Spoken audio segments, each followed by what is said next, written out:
My thanks to the ranking members. In addition, let me take this opportunity also to thank the Joint Inquiry staff under the direction of Eleanor Hill for a difficult process that they've gone through, but one that has been very effective. Mr. Chairman, I'm convinced that these public hearings were created to explore what, if anything, went wrong in the days and the events that led up to September the 11th. I'm convinced that additional review is likely and probably needed, and that we will establish an independent commission to carry on the work of this joint inquiry and to review other agencies that were not the focus of this current inquiry. What's gone unmentioned until today, and I'd like to reinforce it, is how many times the system worked. Most members of this inquiry have spent time across this country and around the world. It only worked when the operation was in the planning stages. Certain operations, the bigger ones, well, it didn't work. For example, the 1993 World Trade Center bombing. They had intelligence to stop it. They had the necessary intelligence to stop it. And they actually had an informant inside the Brooklyn cell led by an Egyptian radical named Omar Abdel Rahman, who is the imam at the Al Farouk Mosque in Brooklyn. And they pulled the informant out, and that was Imad Salem. They knew that they wanted to bomb US targets. What they didn't know was that they were going to bomb the World Trade Center. But if Imad Salem could have been in the group still, they could have arrested some of the people. After the bombing, Imad Salem came back, went back to being an informant, and there was another operation that was taking place, and that was called the Landmarks Plot. And they stopped that because they were making the bombs for that. Imad Salem was, and they arrested everybody involved. So the operations regarding the intelligence services, especially domestic, when it comes to the FBI, sometimes it works, sometimes it doesn't. I think it fails more than it succeeds, if you ask me. World, with our intelligence community and law enforcement individuals, inquiring about what they knew and when they knew it, but more importantly, what they needed. What we heard was crucial, I think, to this inquiry. But what we saw was invaluable to the American people. Members of our intelligence and law enforcement community working unthinkable hours in primitive surroundings without family or friends, things we all take for granted. I mention this to my colleagues because our focus shifted for the last 12 months to what happened. Their focus has been and continues to be on protecting the American people from the evil that exists globally. Though mistakes were made that contributed to the 9/11 attack, the men and women who work on the American people's behalf around the world do this with the resources and authorities that we supply. And let's not forget, they are the best in the world.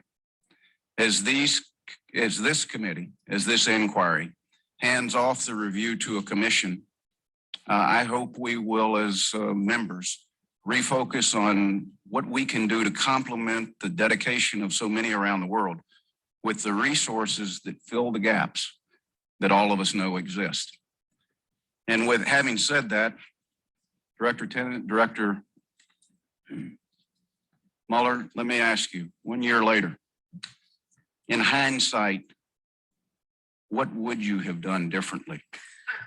Also recognizing the fact, Director Mueller, that you weren't in your capacity. Wow, but if what you... a question, right? To ask Tenet of all people. Man, what would he have done differently? He would have shared the information regarding two hijackers that were living inside the United States to the FBI and to the State Department. He withheld that information from the FBI and the State Department for 16 months. And the excuse was, much later on given, was that nobody read the cable. But he lied. 53 case agents inside Alex Station and the counterterrorism unit had read the cable. And that's reinforced by Lawrence Wright in his book, The Looming Tower. And also to Mark Rossini, an FBI counterterrorism officer from New York City, the FBI counterterrorism office in New York City, on detail at Alex Station. Will give us insight as to possibly where the Bureau should have changed earlier, if they should have. I'll turn to Director Tenet first. I think that personally, when I think about this, the one thing that strikes me that we all just let pass from the scene after the Millennium Threat was this fellow who tried to cross the border from Canada into the United States. Ahmed Wassam, they arrested him in British Columbia. He was going to be the person who would deliver the bomb to LAX International Airport, which was part of the Millennium Plot, which was a multifaceted operation constructed by a number of different groups, but it involved Al-Qaeda to an extent. There were no attacks. There were no Americans killed. We didn't have any hearings. We didn't talk about failures. We didn't talk about accountability. We just assumed the system would keep working because it prevented the last attack. He tried to cross the border. And I think one of the things that everybody should have done is say, what does this mean more carefully, rather than just moving from this threat to the next threat, assuming it had been disrupted? What does it mean for the homeland? Should we have taken more proactive measures sooner? Hindsight is perfect, but it is the one event that sticks in my mind. Second, and again, hindsight is perfect. We should have taken down that sanctuary a lot sooner. The circumstances at the time may have not warranted, the regional situation may have been different. And after 9/11, all I can tell you is we let a sanctuary fester, we let him build capability. And there may have been lots of good reasons why in hindsight it couldn't have been done earlier or sooner. And I'm not challenging it because hindsight is always perfect, but we let them operate with impunity for a long time without putting the full force and muscle of the United States against them. Now, well, I mean, come on, George. All right, there's some truth to this, right? Now, the CIA were the first agency to try to assassinate bin Laden in the Sudan. Well, bin Laden went to the Sudan in 1992 because he was house arrested in Saudi Arabia for fear of a backlash because the government refused his offer to use the Mujahideen or his Arab Mujahideen fighters against the Ba'athist army in Kuwait. And they house arrested him and froze his assets. He made a deal with the head of the General Intelligence Directorate, Prince Turki bin Faisal, through a backdoor deal that if he left Saudi Arabia and relocated to another country, they would give back his assets and he wouldn't be under house arrest any longer. And he took the deal and he went to the Sudan. Now, according to the story of Billy Waugh, Billy Waugh is a legend in Central Intelligence Agency, had a 40-year career. He actually was involved with the Tora Bora battle against bin Laden in 2001, and he was 72 years old. Well, actually, back in 1992, he said that he tracked the movements of bin Laden. Meanwhile, by the way, just to add, Billy Waugh also was responsible for the capture of Carlos de Jackal, along with Cofer Black, who was the CIA's counterterrorism chief. Anyway, Billy Waugh actually reported back to his handlers in the counterterrorism unit, and he said that he could basically assassinate bin Laden because he had a house in Khartoum and he used to take these daily routines to a mosque. every day, never changed his routine. And the Clinton administration said no. However, there were times where the CIA actually withheld information about bin Laden to the FBI over the years, many times. I know there's interagency fighting, but you withheld information which could have been provided useful information to the FBI about Al Qaeda operatives inside the United States. And you withheld that information. And you had a habit of doing that. I just heard a discussion about, which one of my people is accountable. I need to tell you something. We've gone through this exercise about how many people and how do you count them. And the truth is, the people that have been working this are absolute heroes. And if I reflect back on my own responsibility, I tripled the size of CTC, quadrupled the budget. In hindsight, I wish I'd said, let's take the whole enterprise down and put 500 more people there sooner. I couldn't make that choice at the time because of all the other competing things I had to do that everybody would hold me responsible against failing for. But in hindsight, I wish we'd thrown more people at it in some way to give those people the relief because, the tempo and the pace and the exhaustion, notwithstanding the fact that on the watch list issue, procedures may have not been perfect. It's not an excuse. They were. Talk about the watch list procedures. Let's go back to 1990.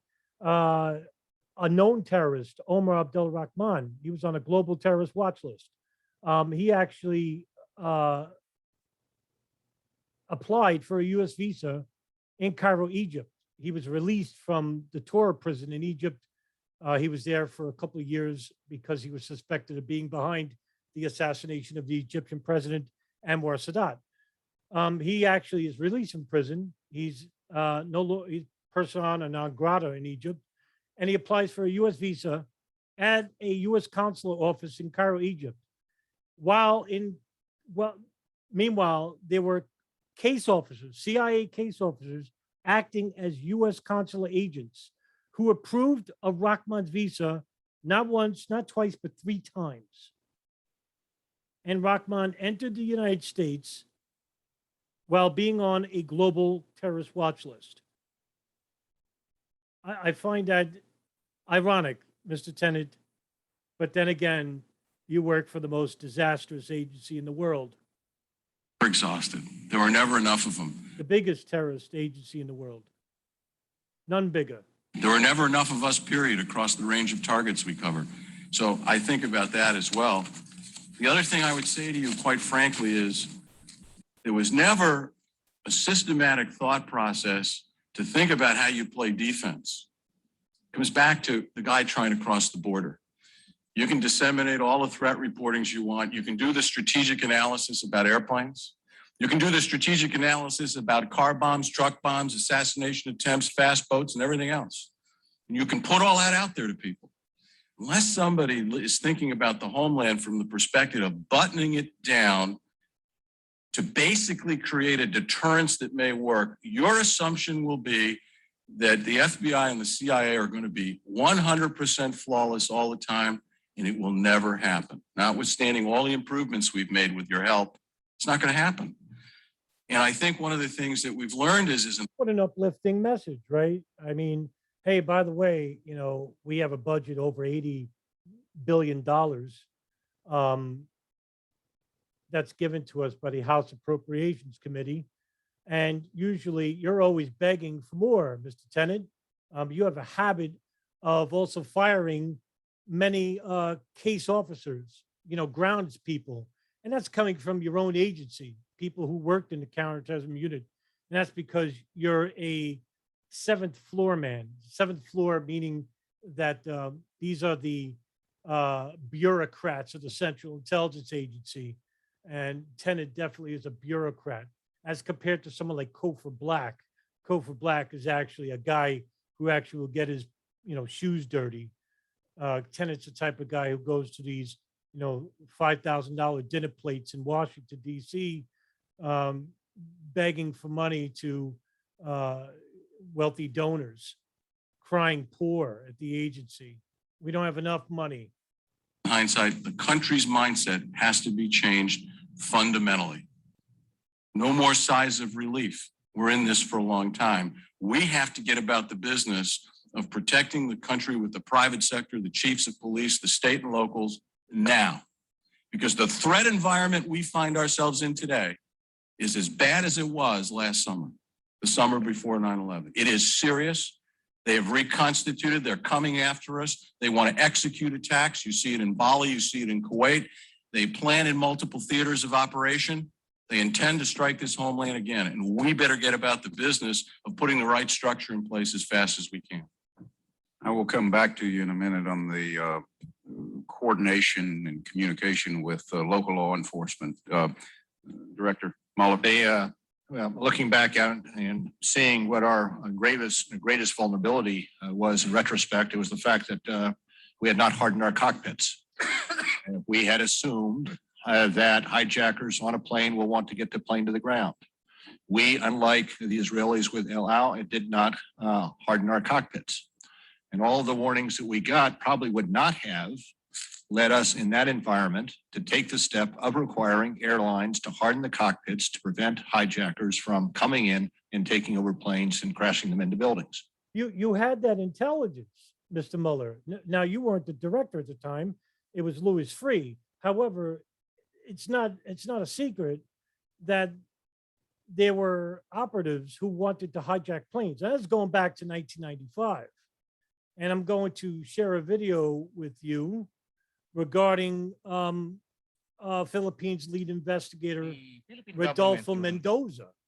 And he basically had shared information through the interrogation of Abdul Hakim Murad, who basically was part of an international terrorist plot called Bajinka, where they wanted to bomb 12 planes leaving the United States and Asia over the Pacific and hijack one plane and crash into CIA Langley. What I'm going to do is I'm going to play that video for you and share it with you.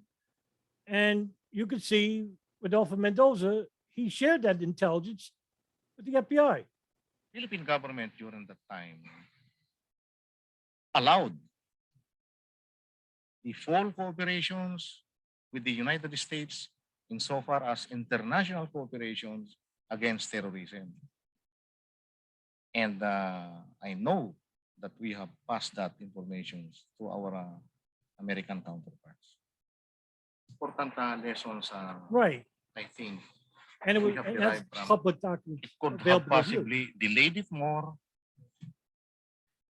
because you cannot stop a fanatical group. Maybe you can delay their actions.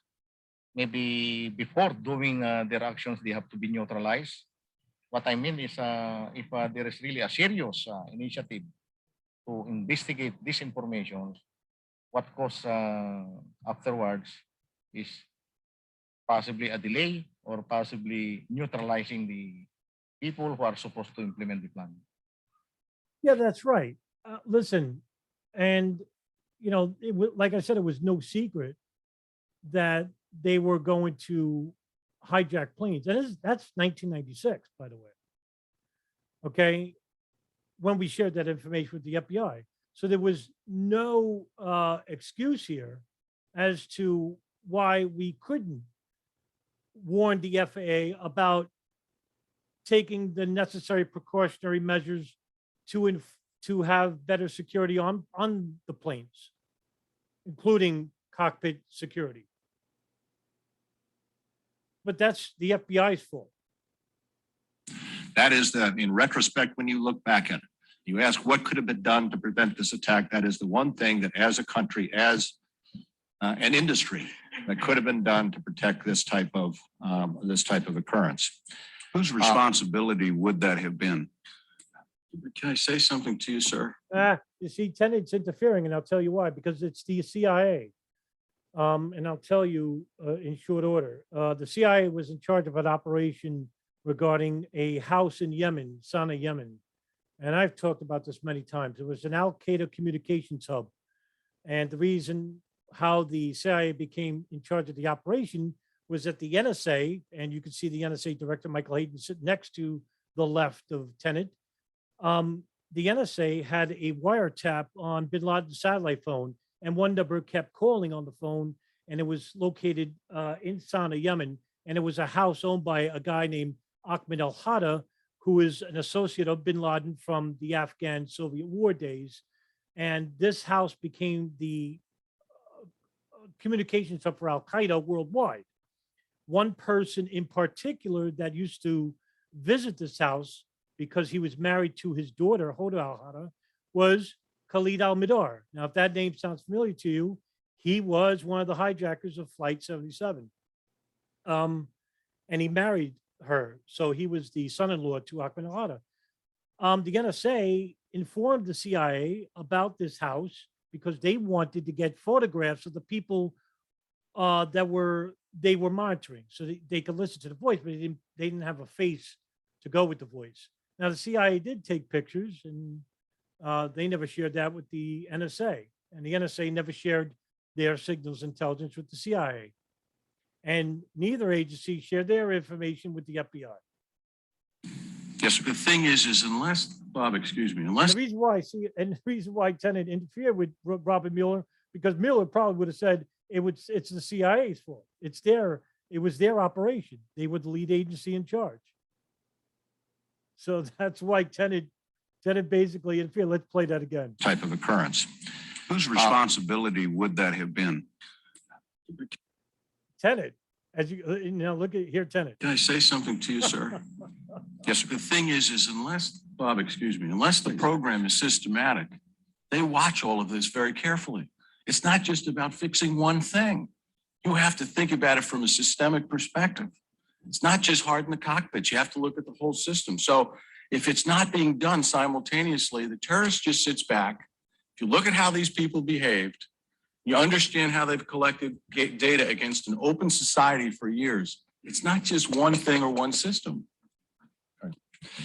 For the Bureau, And not to mention that you knew about the structure of Al Qaeda, and that came from the testimony of Jamal al-Fadl, who is an Al Qaeda courier, financial courier, and he became an informant for the FBI and the CIA, and he was actually the first Al Qaeda defector, and he gave you the necessary data and information about how the Al Qaeda was structured. You did nothing with it.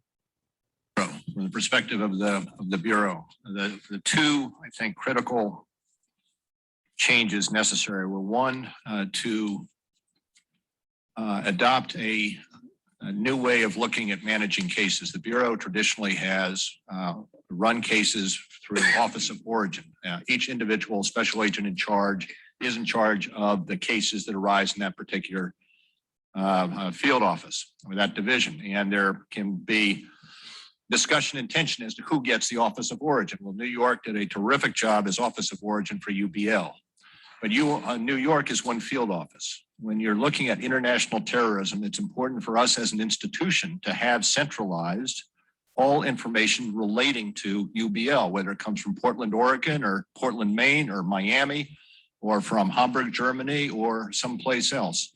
Centralized, not only centralized information flow, but also centralized accountability for assuring that investigations, wherever they may pop up, have the required manpower to be addressed. And we as an institution have, over the years, placed the accountability in the field offices where on a national program where we face a national security threat, the accountability, in my mind, should be at headquarters.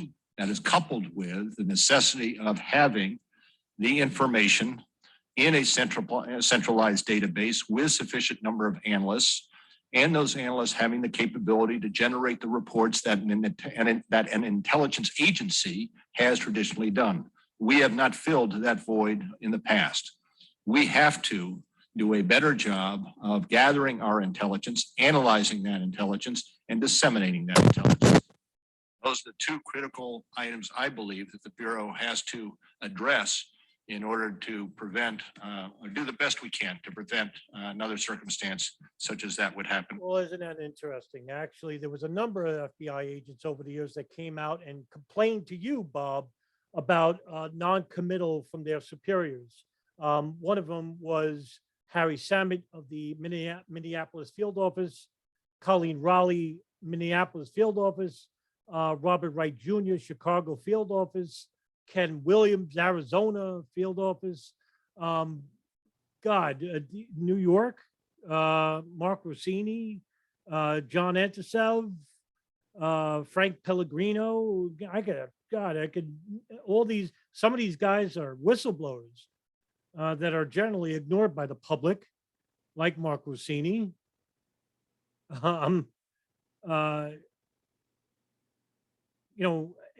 These people had given their superiors enormous amounts of pertinent data, and the superiors basically either ignored it or didn't share it and didn't act on it.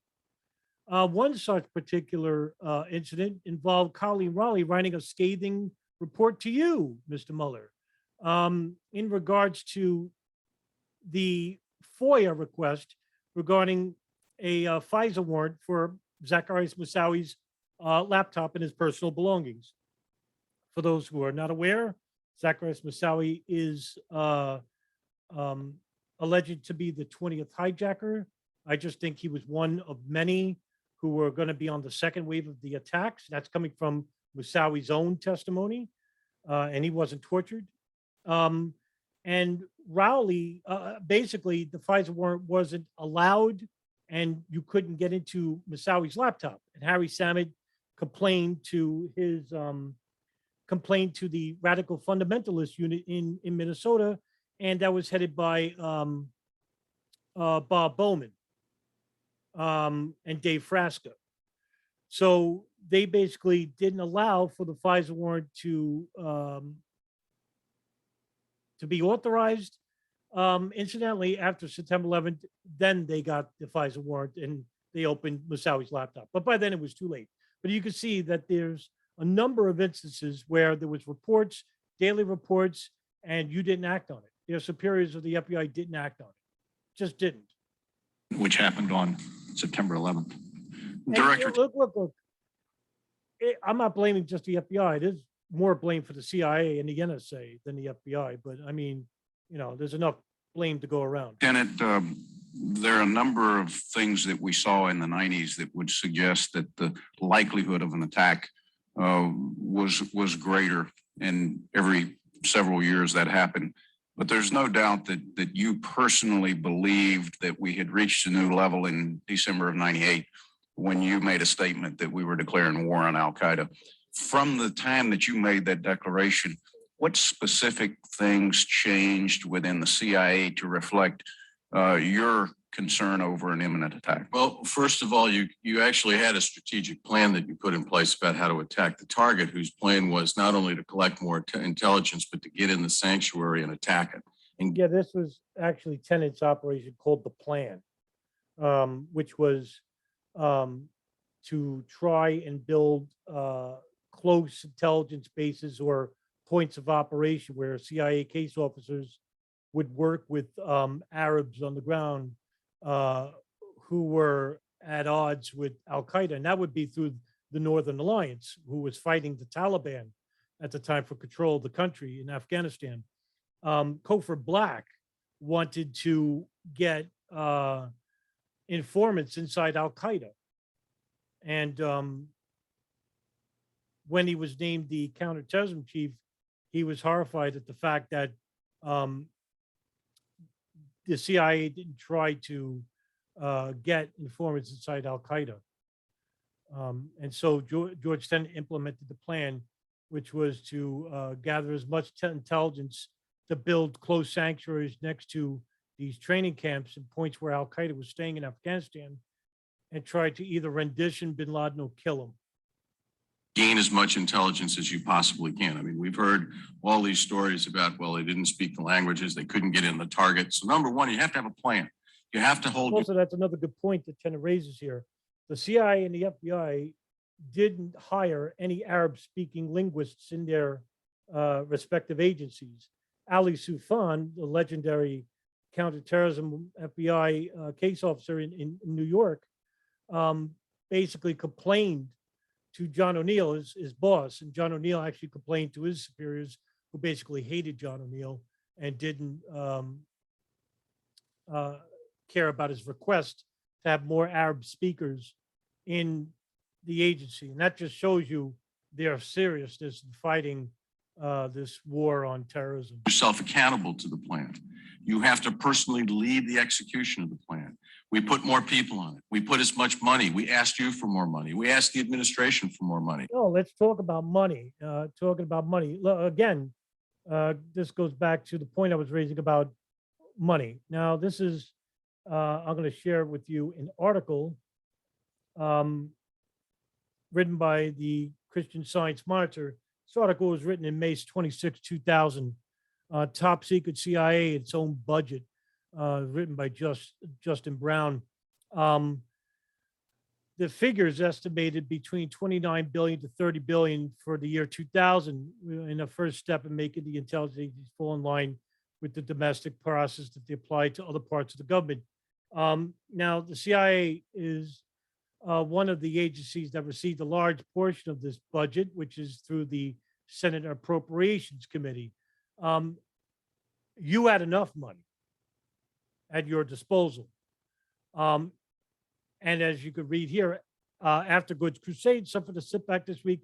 However, when the House of Representatives backed CIA Director George Tenet and rejected a measure to disclose the agency's 1990 budget, and on Wednesday, the CIA informed after Good that his request for the 2000 budget under the Freedom of Information Act had been rejected. Now, there's a reason why, because the CIA not only has to account for the Senate Appropriations Committee budget, but also the budget that they get through black operations, through drug money. That's where they get most of their money from. And they would have to account for that. And they don't want to account for that because if they do, they would be in big trouble. So they can't. They can't show it to the public. We created a worldwide coalition of partners who we relentlessly badgered to say, you have to be in this fight with us to augment our numbers. And the other thing is you have to remember, it's not just what goes on at headquarters in the center, it's what's going on in the field and trying to grow more case officers while you're fighting this, trying to grow more analysts that you surge over. Well, guess what? If you didn't fire over 600 analysts, that's coming from one of your counterterrorism officers, Gary Bernstein, who is in charge of one of the biggest CIA operations, probably the biggest ever in the agency history, called Jawbreaker, which was a mounted offense against Osama bin Laden and Al-Qaeda with the help of the Eastern and Northern Alliance and Hamid Karzai in their fight against the Taliban and Al-Qaeda in Tora Bora in Afghanistan, and basically disseminated both groups, but bin Laden escaped. But if you didn't fire over 600, case agents, those who worked in the field, you wouldn't be having this problem or complaining, which you're doing right now. Try to resurrect a clandestine human capability that, quite frankly, everybody had ignored. And that's, another thing too, let me share something with you. And I'm not, just so you know, I'm not, putting words in Bernstein's mouth. I'll share a Wikipedia page. It's Gary Bernstein's Wikipedia page. And as you can see from here, and let me shorten the screen. Bernstein went to Afghanistan in March of 2000 as a part of the CIA team that planned on capturing senior Al-Qaeda leader. And Bernstein writes, though leaders at the CIA, particularly Covert Black and Henry Crumpton, had shown a willingness to plan and execute risky missions, top U.S. government leadership, including Bill Clinton and CIA Director George Tenet, were unprepared to take the increased risks. That's because Bernstein really, he didn't think of you very highly. And I guess the reason why was because you were not uh, in favor of, well, you were too bureaucratic. That's the problem. And we were in terrible shape. So the whole focus is build your infrastructure and get after this problem and bring as many people to the fight as you possibly can around the world to augment your own numbers and keep your eye focused on the target and figure out what the right balance is between the people at headquarters and the people in the field, to get the tools out there where the operations are run, where the tracing needs to be done, and the technical operations. And all I can tell you is if you see the pace of operations that we are sustaining today, it's because the foundation was built, the plan was in place, and the dollars that have shown up have made an enormous difference in terms of flexibility. What we still don't have are enough people. So we're going to keep robbing people. We have 900 people in counterterrorism center today. It's probably not enough. You got hundreds more sitting overseas working this target almost exclusively. And what we need to keep calibrating is how much more can we do to do everything we know how to do to stop the next attack. You know, that's the funny thing about the CIA, right? You have bureaucrats and then you have the real people, the ones on the ground, right? The bureaucrats are always complaining about understaffing. We didn't have enough money. We didn't have enough manpower to disseminate the information. Well, Tenet, I mean, like, you know, you keep complaining about money and staffing, and every year you do this. I mean, throughout the mid 90s, this was the echoing complaint by the CIA. But you're an agency that basically has an enormous amount of sociopaths in it and ego-driven individuals. So the problem stems from the seventh floor, if you will, the bureaucrats. If you weren't so jealous of your case officers in counterterrorism, you know, the real people like Gary Schroen or Gary Bernstein, Cofer Black, and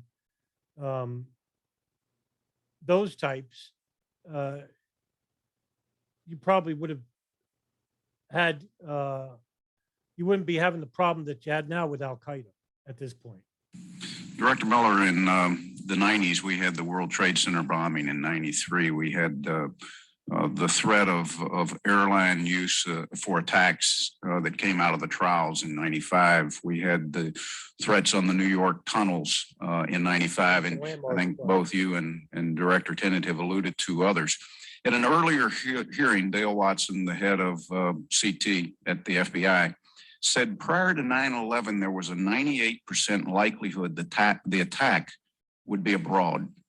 Given the facts just covered and the targets being domestic, what process do you understand that the FBI went through to come to a conclusion that there was only a 2% likelihood that an attack would happen domestically here in the United States? I'm not actually certain as to how Dale came to the 2%. I do believe, and I have heard, not being myself familiar with it or familiar with the warnings that were coming out during the summer leading up to September 11th. And my understanding, and I think George can talk to it perhaps more than I, most of those or many of those warnings related to attacks overseas. And that may have. Well, I guess you're not referring to the CIA presidential brief, which those in the know would know by the title Bin Laden to attack inside the United States, which was a CIA cable given to President George Bush regarding information that that was collected by the testimony of the interrogation of Ahmed Rassam of the Millennium Plot regarding the want to attack the United States inside the country. It was a key, it was a, I think it was, the month was, I want to say June of 2001. Or was it April? April, one of those months. But that was given to the president by a briefer. Bin Laden to attack inside the United States. And it showed that his wish was to hijack airplanes and crash them in US targets. Wow. Skewed the analysis to believe that because we're getting these warnings in, they're talking about attacks overseas. There's a less of a likelihood that'll be in the United States. Well, I think even Director Tenet said earlier, one of the biggest mistakes was here. We caught somebody crossing the border and we didn't ask enough questions or suspect what else might be there that was targeted here. We had already had example after example after example of domestic targets. What Funny thing is, by about this time too, in the year 2000, you had foreign intelligence already monitoring the operatives involved with 9/11 inside the United States, Israeli and Saudi intelligence, which was completely, it was, nobody was aware of this, not the FBI, not the State Department. But who told them to monitor these people, right? Somebody had to warn them. Why were they particularly following, say, the Hamburg cell on the East Coast, right? That was through the Israeli moving front companies, like Urban Moving Systems. They were monitoring Mohammed Atta, Marwan al-Shehi, and Ziad Jarrah. Out west in California, the Saudi agents, the GID, Omar al-Bayoumi, Osama Basnan, who were giving money to Khalid al-Mihdhar and Nawaf al-Hazmi and Hani Hanjour, Fahad al-Thumeri, and some money was actually coming from the bank account of Haifa bin Faisal, who's the wife of former Saudi U.S. Ambassador Bandar bin Sultan, just a close friend to the Bush family. whether the attacks were thwarted or not. And I guess my question is more, what do we currently do within the FBI to analyze what the domestic threat is? Well, there are a number of levels, and it's not, I would reiterate, it's not just the FBI, because part of one of the, I think, valid considerations or concerns are over the years is that we have treated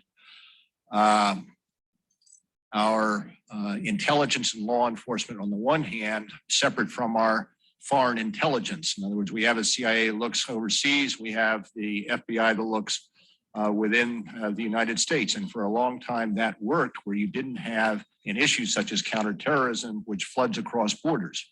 And so when we look at the threat against the United States now, we take into account issues such as the bombing in Bali. That is significant with regard to the threat within the United States. We did not always do that, I don't believe. Apart from that, we look at the vulnerabilities within the United States. We look at the various investigations, both preliminary and full, that we have around the United States to determine whether or not there is any threat information that comes out. Where we have an issue that comes to the fore, where we believe that there needs to be additional analytical research given to it, we now give it that analytical research. If you can recall, back in the wake of September 11th, there was some belief that there was the possibility of using crop dusters. And yeah, that's right. Actually, Mohammed Atta, Marwan al-Shehi, and an unknown individual went to, I think it was Oklahoma, where they tried to rent out a crop duster. Now, that would only imply that the crop duster was used to try and spread some sort of chemical agent into a city. Now, that's one thing that would probably be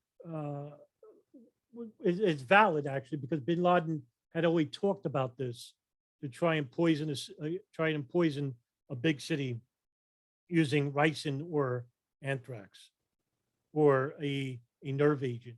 And that had come out in a couple of threat warnings. And When that happens, we pull everything relating to crop dusters. We alert. And actually, that was in Zacharias Moussaoui's laptop, actually. There was a couple of search engines that he used to look for crop duster rentals. Each of our field offices to go out and coordinate with each of the fields.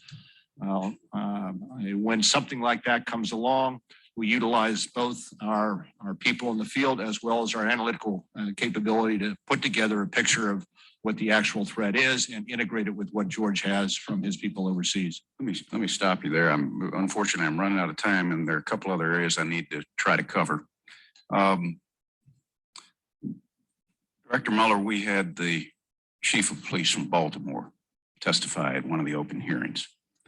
And I think both you and Director Tenet, as well as It's funny because the chief of police of Baltimore, I forgot his name, but he was actually one of the primary actors in the show The Wire, which is awesome. That's the second best show I've ever seen.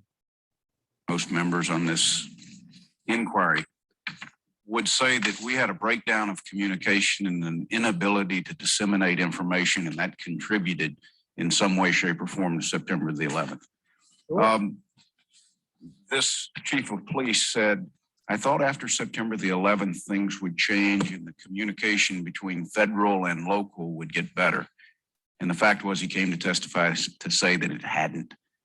Is that a surprise to you? And what is being done to try to open up that line? Well, I did indicate in my opening statement that there were selected witnesses called to testify. I don't believe that this particular witness is representative of the feeling in the field. Does his testimony surprise me? Wow, what a load. I would say probably not. But I will tell you, every time that I have, and I've reached out to this particular individual in the past and asked him to call me if there are any concerns.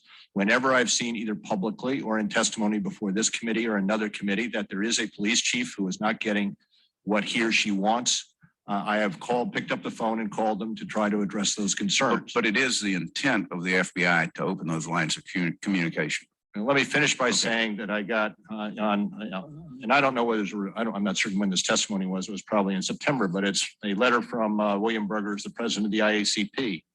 And the letter praises us for the changes we've made to address this particular problem. And I'll just read one paragraph. It is my belief that the steps you have taken have been very responsive to these concerns and clearly demonstrate the FBI's commitment to enhancing its relationship with state and local law enforcement in improving our ability to combat not only terrorism, but all crime. I was at the IACP 2 weeks ago. I talked to the hierarchy, and I believe that they are supportive. There are isolated individuals throughout the United States who do not believe we're doing enough, and there are areas where we still have a ways to go, getting clearances for chiefs of police. Exchange of information all the way down and getting it back up. We have a number of joint terrorism task forces that are working exceptionally well around the country. And I think if you went to 9 out of 10 or 99 out of 100 or 55 out of 56, you will find the state and locals. Yeah, I'll give you a start. Fire the bureaucrats. That's for one. You know, it's hard because when you apply for an intelligence service, right, or even through a local law enforcement, you start off as a cop and you want to fight justice and you want to bring justice to the public and all that stuff, right? And then you're promoted to sergeant. And then that all of a sudden now you got to deal with the problems of the flatfoots, you know, the menial problems, and they all become enormous. There's too much. You're not getting enough funding. You're not getting enough support from the people upstairs, you know, your superiors. And then you become a lieutenant. And then all of a sudden now you start feeling a little bit distant from where you once were. And you like your position because you're meeting powerful people. You're meeting people of influence. And then you become chief. And all of a sudden, where you once were becomes a distant memory. You're not interested in justice anymore. You're interested in profit, in prestige. Police, very supportive of the relationship. There'll always be one, there'll always be two, and we try to address them as they come along. But Director Tenet. Well, I think here's a place that I think that we can be very helpful. Well, Tenet, you're the biggest villain of all in the room about sharing intelligence. Meanwhile, I'll give you an example. There was a cable that came in, Alex Station, which was the Bin Laden issue station, a virtual station that employed in other agencies to collect data about Al Qaeda and Bin Laden, and to share it within the agency. They weren't allowed to share it outside the agency. But there was a cable that came in about Khalid al-Mihdhar and his passport. And on his passport was a US visa. He was heading to the United States. And the CIA basically got this information because a CIA agent broke into a hotel room in Dubai where Khalid al-Mihdhar was staying. And they photographed his passport. It went to Alex Station. The first person that read it was Doug Mueller of the FBI and a friend to Mark Rossini. He came out of New York City, just like Mark Rossini, John O'Neill's crew, I-49. Doug Mueller read the cable and tried to write a draft cable warning FBI headquarters about Khalid al-Mihdhar coming to the United States. Here's a guy who is suspected of being behind the USS Cole bombing in Yemen in 2000. However, he had to get the approval of the CIA case officer in charge of the Yemen hub, Michelle Ann Casey, and she had to get the approval of the deputy chief of Alex Station, that's Tom Wilshire, and the head chief of Alex Station is Richard Blee. It was Michael Shore at first, then it was Richard Blee. So the cable was then read, the draft cable from Doug Miller was read by Michelle Ann Casey, who brought it to Tom Wilshire, and Tom Wilshire told Michelle Ann Casey on the cable, please hold off per Wilshire. The cable was never sent. Mark Rossini, seeing that the cable was never sent, went to Michelle Ann Casey and asked, what's up? Why is the cable not being shared with the FBI? And she says, it's not the FBI's jurisdiction, meaning that the information that was coming abroad is the CIA's jurisdiction. It's not information that was coming from the United States. And the CIA is in charge of all things outside the United States. And she told them, we'll let you know when it becomes an FBI matter. You are not to share this information with the FBI. Rossini kept complaining. And one CIA case officer, Alfreda Ampikowski, basically told Mark Rossini in those uncertain terms, if you share this information with anyone outside of Alex Station, we'll have you arrested. Basically threatening Mark Rossini. That information, and Khalid al-Mihdhar and Nawaf al-Hazmi entered the United States allegedly on January 15th of 2000. And they were here for 16 months. This information was never shared with the FBI or the State Department until August of 2001 during a National Security briefing between Condoleezza Rice, Richard Clark, and the heads of the agencies, in which Richard Blee says that, well, here's, we think there are two hijackers, there are two Al Qaeda operatives inside the United States. And they only told them their first names.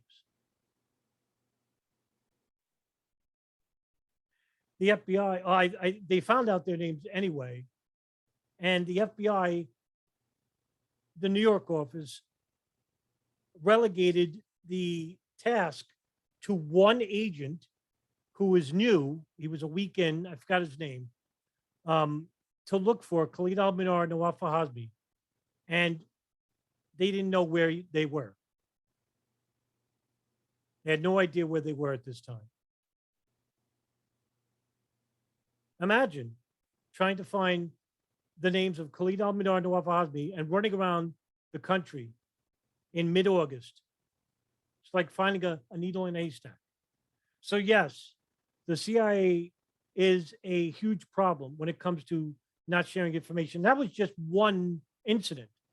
I can give you a number of different incidents where they could have shared the information regarding a number of these hijackers. And like I said, there were two foreign agencies inside the United States, Israel and Saudi Arabia. They had agents who were monitoring these subjects who later would go on to hijack the airplanes, which was used on September 11th. And they never told the FBI or the State Department. To Bob and the FBI. I mean, look, let me just put it in a couple of ways. There's nothing ambiguous about the strategic threat or the targets they're thinking about or what they're looking at. It's not ambiguous anymore. Who are the most important people in the battle? The most important people in the battle are the people on the street in localities around the country who actually know their street, actually know their neighborhood, actually know people who are coming in and out of those neighborhoods. And what we need to do is basically, if you build a system that basically is based on the old rules, then we're not going to meet their needs. We need to give them products that are content rich, that reveal nothing about sources and methods and methodologies, that allows them to understand what we're looking at so they can be attuned to what they need to do to help us. And it's critical for this to succeed. And some of the things we're doing together, there's a lot of strategic analysis, target-based analysis, all kinds of papers we've written, sharing with the FBI. We need to bring those people in. You never shared anything with the FBI.